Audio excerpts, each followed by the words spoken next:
নমস্কার।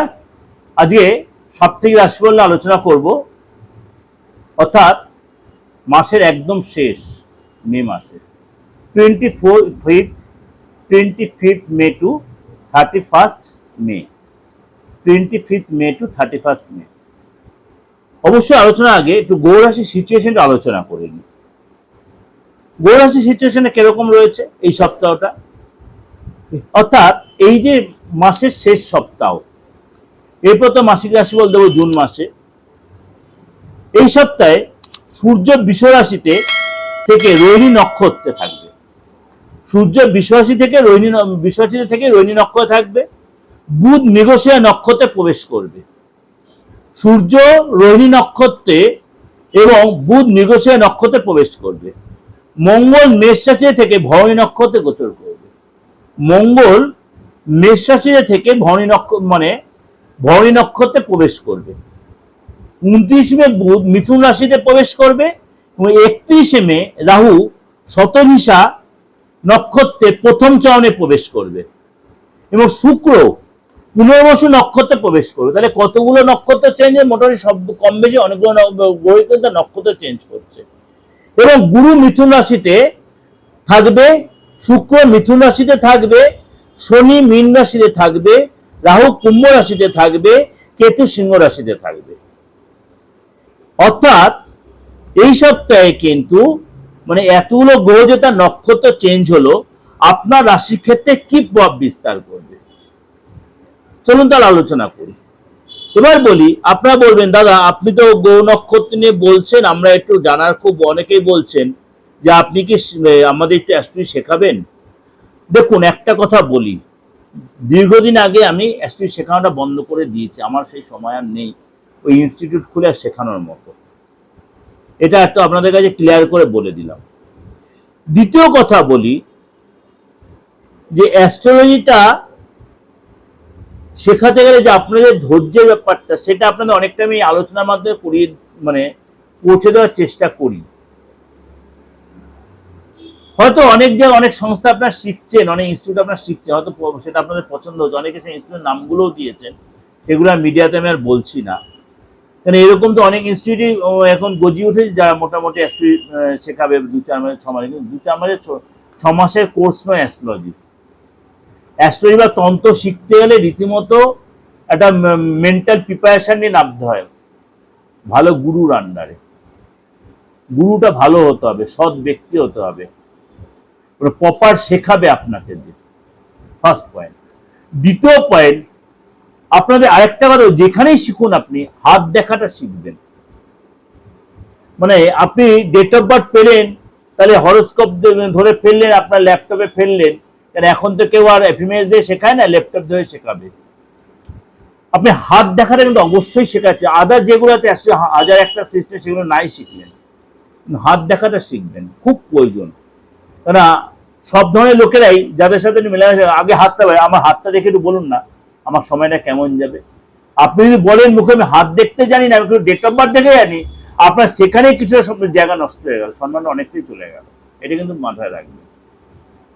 হাত দেখা হচ্ছে অ্যাস্ট্রোলজির একটা পার্ট, ভাইটাল পার্ট।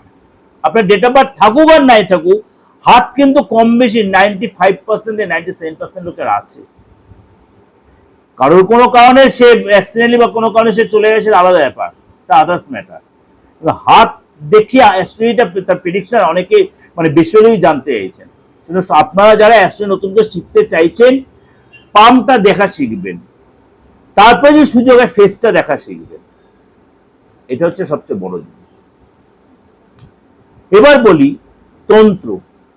তন্ত্র শিখতে গেলে আপনাকে অনেক বেশি স্যাক্রিফাইসের রাস্তা আসতে হবে, অনেকটাই গোপনীয়তা মেনটেন করতে হবে, আপনাকে অ্যাগ্রেসিভ অ্যাটিটিউড ত্যাগ করতে হবে। কারণ আপনি তন্ত্র শিখেই আপনি কারোর ক্ষেত্রে অ্যাপ্লাই করবেন, তাহলে আপনার জীবনে আর তন্ত্র শেখা হবে না। এমন গুরুর কাছে শিখুন যার লোভ, ঘৃণা এই জিনিসটাতে নিজেকে সরিয়ে রাখে, যেটা আমার সৌভাগ্য যে এমন গুরুকে আমি পাওয়ার। তাহলেই তন্ত্র শেখার সার্থকতা আসবে। চলুন তাহলে জেনে নিই আজকে এই সপ্তাহে আপনার রাশিফল কি, এটা কেন আপনার আলোচনা করলাম, মানে আমাকে কম বেশি প্রত্যেকে কিছু না কিছু মেসেজ, স্যার একবার শেখাবেন, দাদা একটু শেখান। আমি যতটা পারি আপনাদের আলোচনা করে দিই, সেটা দিয়ে আপনারা শিখবেন বা আপনারা ভালো ইনস্টিটিউটে ভর্তি হন যেখানে এগুলো শেখায়। কন্যা রাশি, কন্যা রাশির এই সপ্তাহে কিন্তু আপনার অনেকটাই বেটার কিছু আপনি অপেক্ষা করে আছে। আপনার যে সমস্যা চলছিল, যে টেনশন চলছিল, এই সপ্তাহে কিন্তু সেখান থেকে অনেকটা আপনার সমাধান আপনি খুঁজে পাবেন। ব্যবসার ক্ষেত্রে আপনার এই সপ্তাহে কিন্তু নতুন শুরু করতেই পারেন আপনি, বা আপনি মানে সম্পত্তি রিলেটেড কোনো মামলা বা কোনো আইনি ব্যাপার থেকে থাকে, সেটা কিন্তু আপনার চিন্তার বিষয় থাকবে। বি কেয়ারফুল এই ব্যাপারটা। টেনশন, কোর্ট কাজের ব্যাপারে আপনার কিন্তু অনেক বেশি দৌড়ঝাঁপ করতে হতে পারে। আপনার পরিশ্রমে ফল পাবেন এবং আয় বাড়বে, আয় অবশ্যই বাড়বে, এবং এই সপ্তাহে কিন্তু আপনার কাজের জায়গায় আপনার ডেভেলপ আসবে। চাকরি পেশায় যারা জড়িত আছেন, কাজের জায়গায় আপনার অনেকটাই সাবধানতা অবলম্বন করতে হবে। বিরোধীরা আপনাকে চেষ্টা করবে চাপে রাখতে, বিরোধীরা আপনাকে চাপে রাখতে চেষ্টা করবে, আপনি সেটা সতর্ক থাকবেন, চোখ কান খুললে চলবে কাজের জায়গায়। এই সপ্তাহে কিন্তু আপনার কেরিয়ারের ক্ষেত্রে কোনো বাধা আসতে পারে। এই সাথে আপনার পরিস্থিতি বুঝে আপনাকে চিন্তা ভাবনা করতে স্টেপ নিতে হবে। এই সাথে আপনার সফলতা আসবে ঠিকই, কিন্তু আপনাকে অনেক বেশি স্ট্রাগল করতে হবে। এই সপ্তাহে আপনার ব্যবসার ক্ষেত্রে মানে অনুকূল পরিবেশ থাকবে, অর্থ আসবে, কিন্তু আপনার খরচও হবে। সুতরাং এই সপ্তাহে আপনার মানে ইনভেস্ট করার ব্যাপারে অবশ্যই কারোর থেকে অ্যাডভাইস নিয়ে আপনি ইনভেস্ট রাস্তাটা, সেটা আপনার জন্য ভালো হবে। পেমেন্ট যাবে যথেষ্ট মজবুত হবে। দীর্ঘ সময় ধরে আপনার পার্টনারশিপে প্রবলেম চলছে, পার্টনারের সুসম্পর্ক তৈরি হবে। অর্থাৎ কন্যা রাশি এই সপ্তাহে কিন্তু আপনার মিলিয়ে ঝুলে যাবে। এটা আপনাদের কাছে একটা ওভারঅল একটা প্রেজেন্টেশন দিলাম। মানে এতগুলো যে গ্রহ রাশি তার নক্ষত্র চেঞ্জ করছে, গ্রহ রাশি বলবো না, গ্রহ তার নক্ষত্র চেঞ্জ করে, তা আপনাদের বেশিরভাগ ক্ষেত্রেই কিন্তু দেখালো বেশ ভালো সময় আপনাদের এই সপ্তাহটা, সপ্তাহের শেষ সপ্তাহটা আপনাদের বেশ, মাসের শেষ সপ্তাহ আপনাদের বেশ ভালো সপ্তাহ, বেশ ভালো সপ্তাহ। সুতরাং আপনারা প্রত্যেকের জন্যই বলছি, 12 রাশির ক্ষেত্রেই বলছি, আপনারা কিন্তু সপ্তাহটা প্রপার ইউটিলাইজ করুন, প্রপার ইউটিলাইজ করুন। কারণ আপনাদের সময় কিন্তু অনেকেই কিন্তু যদি আপনি পরিশ্রম করতে পারেন, যদি আপনি লেবোরিয়াস হন, যদি আপনি সেই কাজে মনোনিবেশ করতে, আপনি কিন্তু সাকসেস পাবেনই পাবেন। যদি দেখছেন কোনো অন্যতা হচ্ছে, নেগলিজেন্সি করবেন না।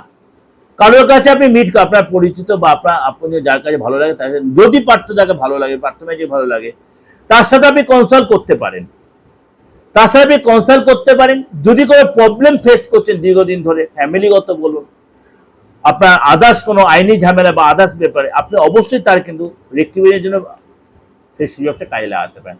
কারণ তন্ত্র পারে না এমন কোনো কাজ নেই। হয়তো আপনার নেগেটিভ অরা অনেকটাই রয়েছে, নেগেটিভ অরা অনেকটাই রয়েছে, বা আপনাকে কেউ দীর্ঘদিন ধরে কোনো ক্ষতি করে রেখে দিয়েছে, সেটা কাটাতে হয়তো একটু সময় লাগতে পারে, কিন্তু আলবাত কাটবে। আমি এত বড় কনফিডেন্ট নেই বলছি কথাটা। বা কারো যদি খুব স্ট্রং অরা থাকে, একবার দুবার আপনার রেক্টিফিকেশন করার পর আপনার সেটা আপনার পজিটিভ ভাইব্রেশন চলে আসবে, এটা কিন্তু আলবাত হয়। আমি এত বড় মানে হলফ করে কথা বলছি। হ্যাঁ, কারোর কোনো রাশি হয়তো একটু নেগেটিভ অরা থেকে হালকা রাশি হয় অনেক সময়, তাদের ক্ষেত্রে একটু ফ্যাক্টর, কিন্তু তাদেরও আমি দেখেছি দীর্ঘদিন 30 বছর 29 বছর প্রফেশনে অনেক না হওয়া কাজও কমপ্লিট হয়। তাহলে কি মৃত ব্যক্তি ফেরানো যায়? আমি কোনোদিনও পারিনি। হ্যাঁ, আগাম বলা যায় আপনার যে বিপদ আসছে, আপনি সতর্ক হন। অনেক সময় আমাদের পরিস্থিতির জন্য আমরা বলি না, কষ্ট পাবে লোকে। অনেকে এসে বলে, দাদা আমি কতদিন বাঁচবো, আমার আয়ু রেখা বা মৃত্যু রেখা, এটা কতখানি অফেন্সিভ। একটা লোক জিজ্ঞেস করে, তাকে বলা যায় সে আমাকে তাকে যেই বলে আপনি সে একটু কষ্ট পাবে কিনা, আপনি বলুন না, আপনারাই বলুন। যতটাই আপনি স্টেডি হয়ে জিজ্ঞেস করছেন, আমি যখন বলবো সেটা আপনি শুনতে পারবেন তো? হয়তো ঘুরিয়ে বললাম, আপনার এই সময় সতর্ক থাকতো। আমার দীর্ঘদিন অধ্যাবসায়ের ফলে আমি দেখেছি এমন ক্লায়েন্ট এসছে আমার বাইরে, তাকে বলছে আপনার হাজবেন্ড কিনা সতর্ক থাকবে, আপনার সন্তান কিন্তু সতর্ক থাকবে। সেই জন্য সে আমাকে গুরুত্ব দেয়নি। সে এমন কিছু ঘটনা ঘটে গেছে, সাথে আমার ফোন করে, দাদা কি একটা ঘটে গেল, আর আপনাকে তো আমি সতর্ক করেছিলাম। হ্যাঁ দাদা, তখন আমি অতটা গুরুত্ব দেইনি। হ্যাঁ স্যার, গুরুত্ব দিইনি। তাহলে আমরা কাউকে কখনো অ্যাস্ট্রোলজার, যদি অরিজিনাল অ্যাস্ট্রোলজার, প্রপার অ্যাস্ট্রোলজার, কখনো আপনি মিসগাইড করবে না, কখনো করবে না। আমি যদি বলি আপনার এই ঘরে বিয়ে করলে আপনার ডিস্টার্ব হবে, আলবাত হবে। all but without rectification. মাঙ্গলিক থাকলে, মঙ্গলের দোষ থাকলে যে rectification is not true, is not possible. দেখা গেছে মঙ্গল থেকেও আপনি বিয়ে করে দীর্ঘদিন ভালোভাবে সময় করে। আগেকার মা বোনেদের, মা ঠাকুমাদের মাঙ্গলিক ছিলেন না, তারাও ছিলেন, কিন্তু মঙ্গলের পরেও কিছু কিছু দোষ, সবচেয়ে বড় দোষ হচ্ছে শ্রাপিত দোষ, শ্রাপ দোষ। যেই ফ্যামিলিতে শ্রাপ দোষ আছে, যেই ছকে শ্রাপ দোষ আছে, যেই মেয়ে বা ছেলে যে কোনো কাজে ডেভেলপ পায় না, বা যে বাস্তুতে শ্রাপ দোষ আছে, দেখে নেবেন, মিলিয়ে নেবেন আমার এই কথাটা। শ্রাপিত ইজ এ ভেরি ক্রিটিক্যাল একটা যোগ বা দোষই বলে, এটা যোগ তো বলা যায় না। গুরুচণ্ডাল দোষ, মাঙ্গলিকের খুব খারাপ। হ্যাঁ, কিছু কিছু মাঙ্গলিক তো খুব খারাপ, দ্বাদশে মঙ্গল। অঙ্গারক দোষ, কেউ করে মাঙ্গলিক দোষ আর অঙ্গারক দোষটা এক, হ্যাঁ অনেকাংশেই এক, অনেকাংশেই এক। অঙ্গারক দোষ মানে কি? যখন সে আগুনের মতো একটা পরিস্থিতি, সিচুয়েশন তৈরি করছে, কোন কোন রাশির ক্ষেত্রে হয়, কোন কোন রাশির ক্ষেত্রে সেটা কেটে যায়, এগুলো একটা ফ্যাক্টর আছে। এটা অভিজ্ঞতা না থাকলে কেউ বলে দিল মাঙ্গলিক হলেও রেক্টিফাই করে হলেও হবে না, এগুলোকে দরকার, আগে সেগুলো জানুন। সুতরাং অ্যাস্ট্রোতে বা তন্ত্রেতে হয় না এমন কোনো কাজ নেই, খালি আমি মৃত ব্যক্তিকে বাঁচাতে পারি না, মুমূর্ষু ব্যক্তিকে বাঁচাতে পারি না। যাই হোক, ভালো থাকবেন, ভগবান না করুক আপনাদের কোনো বিপদ আসুক। আপনি সবসময় উপরওয়ালার কাছে, ঈশ্বরের কাছে, আল্লাহর কাছে, জেসাসের কাছে, ভগবান বুদ্ধের কাছে আমি সবসময় প্রে করি যে আপনাদের বিপদ যেন না আসে, প্রত্যেকে ভালো থাকুন, সুখে থাকুন, সবার সাথে সুসম্পর্ক বজায় থাকুন, এটাই সবসময় আসুন, ভগবানের কাছে প্রে করি। ভালো থাকবেন, নমস্কার।